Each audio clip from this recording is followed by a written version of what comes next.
Arkadaşlar İsmail arkaya yanaş. Bir ambulans daha var. Arkadaşlar.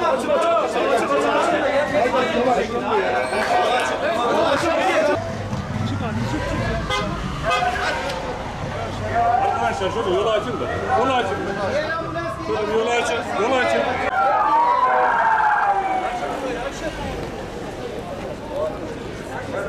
Bir tane daha geliyor.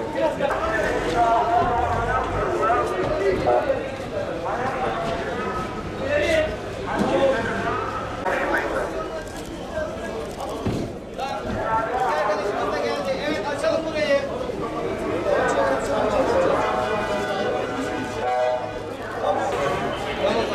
Resmi arkadaşlar öne gelsinler şöyle. Hiç kimse girmesin.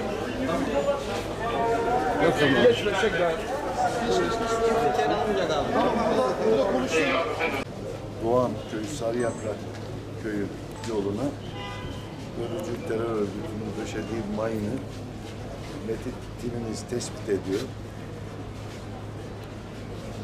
Müdahale ederken bir patlama oluyor.